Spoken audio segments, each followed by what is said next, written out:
Hi there. It seems that the Occupy Wall Street protests are growing in importance, and other countries and groups are joining the protest, which is good once they figure out what they really need to do.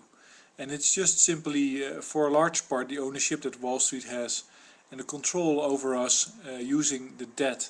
So by swinging with the debt, using it as a weapon, and by using credit as a weapon to compete with other buyers in the market.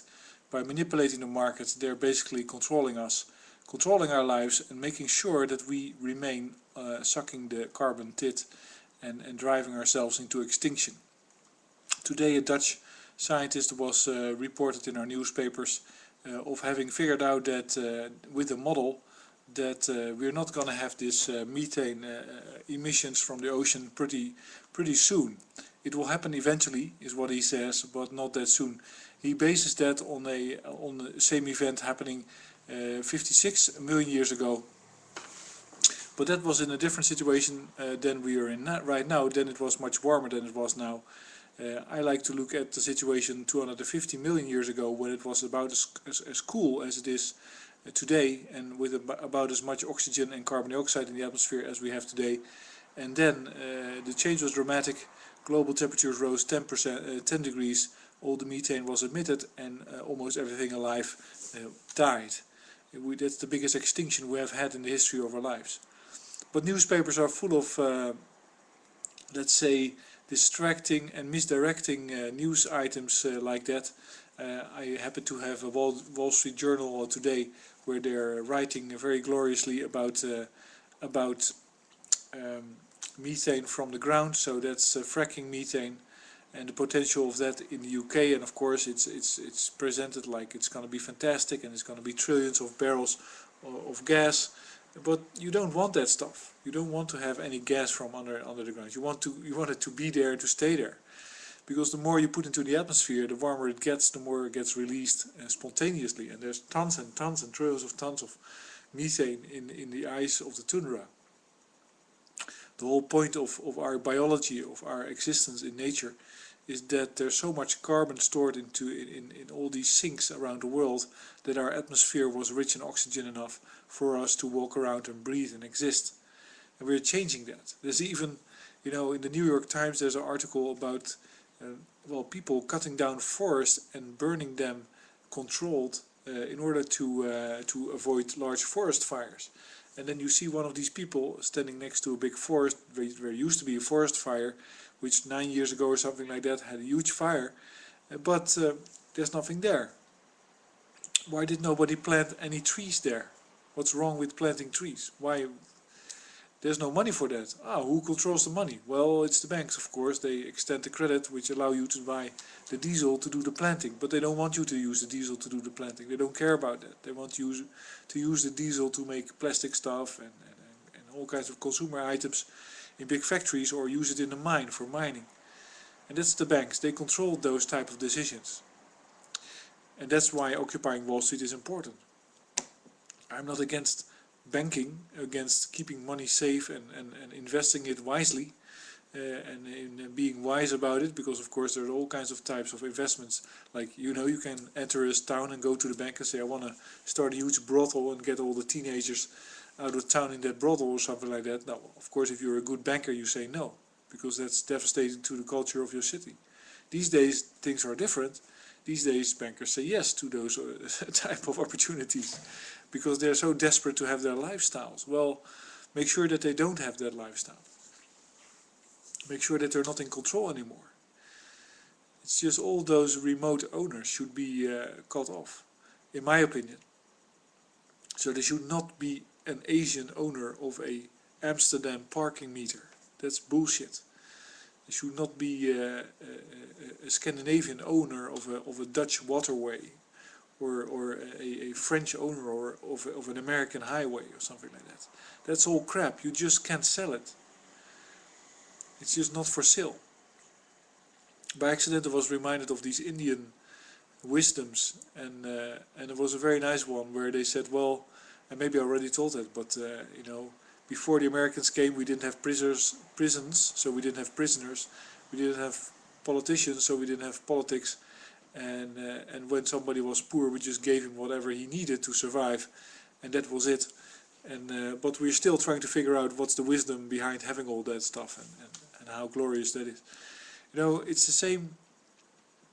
I guess I spoke about different types of cultures and different end situations, and one of them being the decivilized world where people are primitive and kept relatively primitive, so no periodic table, no chemistry, no electricity, and then left to their own devices, and whoever gets smart enough is removed from society. Well, of course, when I first thought about that, I immediately saw that that's a function of religion. That has been a function of organized religion to keep people in a low development state, basically, because they were superstitious about science, and they didn't like it, and they weren't thinking in a way that was conducive to science. They were very, let's say, gullible and believable, and that type of thinking is of course returning in the US right now under the Catholic thumb, where people don't believe in evolution and have all kinds of ways of evading what they observe themselves readily. But of course people are capable of that because much of their beliefs are social. They're not based on experience or survival. They're just handed down from other people, and as long as you orient to other people, you can have a very prosperous religious culture. As soon as you start relying on your own let's say experiences and tests, that will break down and you'll become scientific. So in that sense, a religious culture is more social. Of course, if you write it down, that provides an authority that's completely unnatural. That's basically that kind of synchronizes the minds of people in a way that is unnatural, in my opinion. So you shouldn't have written religion. And I guess Indians are a very good example, but there's another good example, which is primitive, more or less primitive, Afghani and Pakistani and African cultures. The whole idea is that if you have people with let's say, if people fight it out amongst themselves, then you get a different type of justice. Of course, the justice is the one where you have, let's say, stronger people survive better or get more what they want. But at the same time, if you allow it to be that chaotic, you also say, well, nobody can concentrate power in a way that is like a shaman, or like a medicine man, or like an economist, or like a Paul Krugman, or somebody in the media, or even like me. Like I have 30 views of my videos. That's influence, more influence than I would have if I go out on the street at the moment. It would not work. That's the nice thing about this medium. It creates lots of little demagogues and little tyrants and little know-it-alls. You know, it's funny to watch. I really like the guy Max Kaiser and Stacey Herbert sitting in Paris, and they are not controlling the global insurrection against banking occupation, but they're creating memes that resonate, that have a life of their own, that live outside themselves and let's say propel themselves and are fueled by reality. It's like a pattern. If you say, well, you know, if you light a match you can make a fire, then any match you find, you'll think, hey, I can light this match and I can make a fire. You know, that's like teaching a man to fish. It's giving him a mental thought pattern that will, you know, make him see a reality that's more useful to them. I guess that could be the definition of teaching somebody something. Well, the thing that I would like to teach is that the world is really coming to an end. It's maybe slower than anticipated, so some scientists are really happy about that.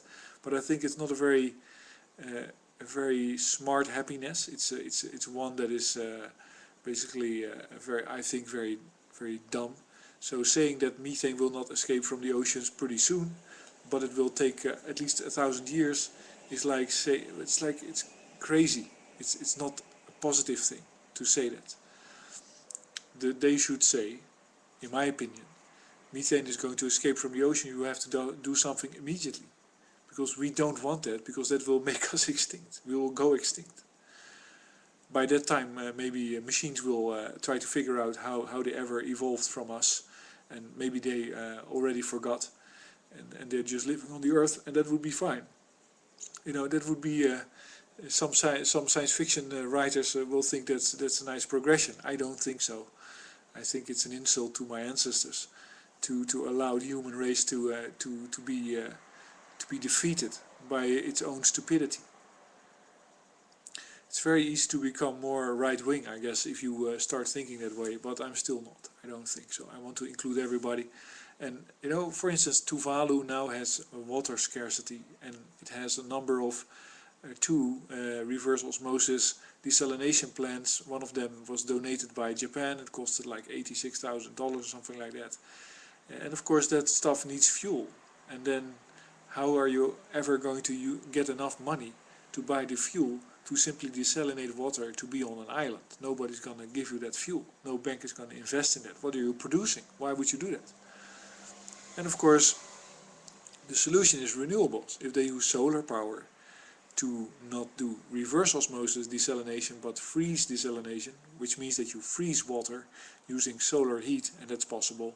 Sounds paradoxical, but it isn't. Then you can get the salt out, because if you freeze water it pushes out the salt, and if you do that a couple of times or you rotate it, you get fresh water. And because it's based on solar energy, they really don't have to stop ever making that fresh water on their island. And they use that technology and they would have fresh water on Tuvalu. Now of course the island is disappearing under the ocean because the ocean sea level is rising because of climate change. But at least they would have, you know, that demonstrates once again that renewables, and you can make a solar powered freeze desalination plant that needs next to no maintenance, because it's all low tech, low pressure. You use ammonia to do the freezing and the heat cycle, all this stuff. It's all low tech. You can make a machine like that, put it near a coastline in a desert zone, and you'll be irrigating the whole desert. It's no problem whatsoever. I mean, you need of course some money to build that thing, and you need some activity around it, and etc. And then you can use desert greenhouses, which basically don't need fresh water. And you'll be, you'll be growing whatever you want. You won't have food scarcity, and you won't have all kinds of mayhem and emergency. But it's like this. The strategy right now is for the fossil fuel suppliers to create an emergency, which will allow it to do all kinds of fracking. Will make it easy for them to push through whatever next step they think of. And it will be basically be,